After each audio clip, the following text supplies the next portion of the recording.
1 जून 2021 तबीयत में बिना बदलाव के निकल गया। अस्पताल में अंदर जाने की किसी को अनुमति नहीं थी। इससे पहले वाले अस्पताल में 24 घंटे में प्रभा के पास रह सकता था, कभी भी डॉक्टर के पास जाकर मिल सकता था। परंतु इस बड़े अस्पताल में ऐसा संभव नहीं था। केवल सुबह 10 से 11 बजे के मध्य मेरे फोन पर डॉक्टर का फोन आता था और वो 5 मिनट में हालात का ब्यौरा दे देते थे। 2 जून 2021 बुधवार सुबह फोन आया कि प्रभा की ऑक्सीजन का स्तर 85 से नीचे जा सकता है।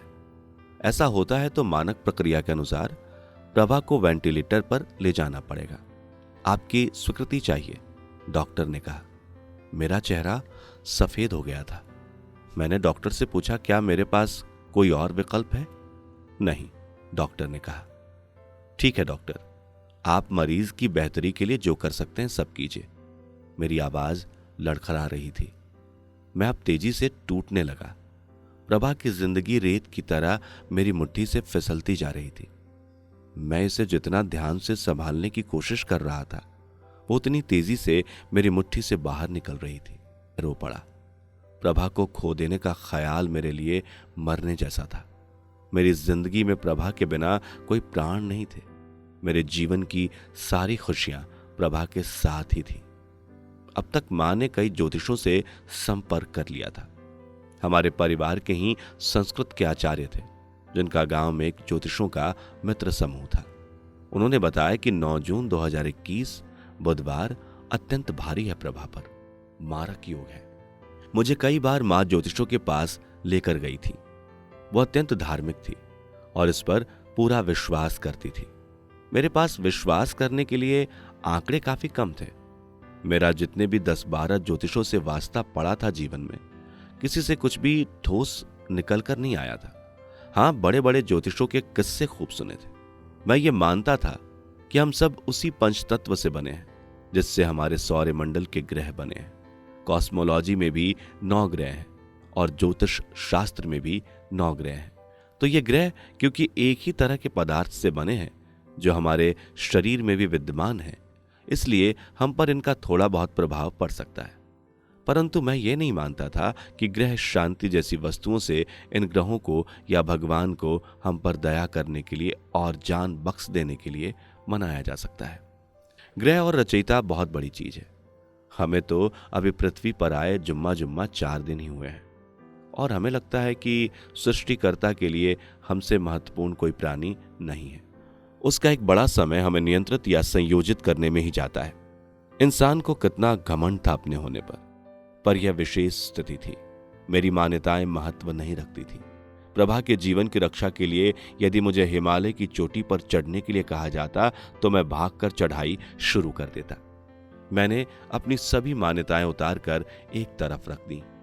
हमारे पारिवारिक सदस्य शास्त्री जी और उनकी टीम ने दिन के हिसाब से क्या खाना है, क्या दान करना है, कौन से रंग के कपड़े पहनने हैं बताना शुरू कर दिया। मैं, मां और बच्चे अक्षरशः उसका पालन करने लग गए। सोमवार को सफेद, मंगल को लाल, बुध को हरा, गुरुवार को पीला। प्रभा के स्वास्थ्य के लिए हम वो सब कुछ कर सकते थे जो हमें कहा जाता। डॉक्टर के पास वायरस को मारने की कोई सीधी दवा नहीं थी। हमें दुनिया का प्रत्येक वो प्रयास करना था जो हमारे सामने उपलब्ध होता। हम वायरस के रहमो करम पर थे। मैंने 2 जून को ही अपने पुराने मित्र मनीष को फोन किया।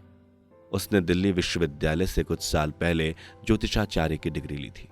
मुझे पता था कि कोई भी ज्योतिषी बुरी बात सीधे नहीं बताता, वो उसे घुमा कर बताते हैं। मैंने उससे सीधे पूछा, मनीष, तू मेरा पुराना मित्र है। हाँ भाई। प्रभा तेरी भाभी है। हाँ भाई। अगर तू दिल से ऐसा मानता है तो मुझे गणना करके सही सही बता, प्रभा की कुंडली इस समय क्या कहती है? मुझे स्पष्ट उत्तर चाहिए ताकि कोई उपाय करना हो तो मैं आरंभ कर सकूं। मुझे कुछ घंटों का समय दे भाई, मैं अपने गुरुजी के साथ बातें करके बताता हूं। मनीष ने कुछ घंटे बाद फोन किया। भाई, परिस्थितियां तो खराब है। मैंने गुरुजी से पूरा विचार विमर्श किया है। मारक योग बने हुए हैं। 9 जून से 11 जून का समय बड़ा कठिन निकलेगा। उपाय क्या है? कुछ नहीं। मेरे शरीर का खून जमने लगा।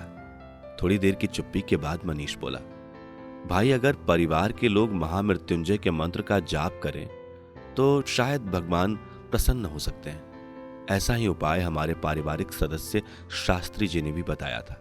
वो स्वयं भी अपनी टीम के साथ गांव में निरंतर जाप कर रहे थे। उन्होंने भी बुधवार को प्रभा पर भारी बताया था। महादेव मेरे प्रिय थे, परंतु प्रिय बाहरी उन्नत जीव, आदि पुरुष। मैं कुछ भी करने के लिए तैयार था, चाहे मेरा तर्क और विश्वास कुछ भी हो। प्रभा का जीवन जो दांव पर था, मैं हर मुमकिन प्रयास कर सकता था। मैंने अपनी बेटियों और मां के साथ उसी समय महामृत्युंजय के जाप शुरू कर दिए। तब तक मेरी मौसी भी गांव से सहायता के लिए घर आ गई थी। सुबह 8:30 बजे से शाम 5:30 बजे तक हम सभी नीचे दरी पर बैठकर लगातार मंत्र का जाप कर रहे थे। मेरा दिल रोता रहता, आंखों से आंसू निरंतर बहते रहते। महामृत्युंजय मंत्र इस प्रकार था: ओम त्र्यंबकम यजामहे सुगंधिम पुष्टिवर्धनम उर्वारुकमिव वंदनात् मृत्योर्मोक्षीय मामृतात्। मैं फोन को सामने रख देता। डॉक्टर का सुबह फोन आता तो सबकी धड़कनें बढ़ जाती। इस दौरान किसी का बताया हुआ वास्तु शास्त्र का उपाय भी कर रहे थे। रसोई गैस पर गाढ़े भूरे रंग के कपड़े के टुकड़े पर 1 चम्मच चाय की पत्ती रखकर राख करनी होती थी, दिन में 3 बार। दिन के अनुसार उस रंग के कपड़े पहनना और उसी रंग के भोजन का करना भी चल रहा था। गाय को रोटी और मंदिर में दान भी चल रहा था। एक नारियल प्रतिदिन 7 बादाम के साथ मंदिर में शिवलिंग पर मैं चढ़ाकर आ रहा था। प्रभा के वजन के बराबर 7 अनाजों का दान पंडित जी को किया जा चुका था और कई उपाय बीच बीच में जारी थे। मैंने अपनी सभी मान्यताएं उठाकर ताक पर रख दी थी। मुझे अब सब पर विश्वास करना था, भरपूर करना था। इसके सिवा मेरे पास कोई और चारा न था। प्रभा की जिंदगी दांव पर थी। मेरे पत्ते खराब थे, पर यह बाजी में हार नहीं सकता था। इस बाजी का हारना मतलब पूरी जिंदगी का हारना था। मैं सब कुछ करूंगा, पूरे मन से करूंगा। बच्चे पूरे मन से घंटों महामृत्युंजय का पाठ दिल लगाकर कर रहे थे। उन्हें अपनी मां वापस चाहिए थी। मेरी मां आंखों में आंसू लिए पूरा दिन पाठ कर रही थी। उन्हें अपनी बेटी जैसी बहू वापस चाहिए थी और मुझे अपनी जिंदगी वापस चाहिए थी। सब कुछ पृथ्वी के डॉक्टर और पृथ्वी के बाहर के डॉक्टरों पर निर्भर था। अब मैं दोनों तरह के डॉक्टरों से दिन रात प्रार्थना कर रहा था। प्रभा के जीवन की भीख मांग रहा था। मांगा जो मेरा है, जाता क्या तेरा है। मैंने कौन सी तुझसे जन्नत मांग ली। कैसा खुदा है तू, बस नाम का है तू। रब्बा जो तेरी इतनी सी भी ना चली।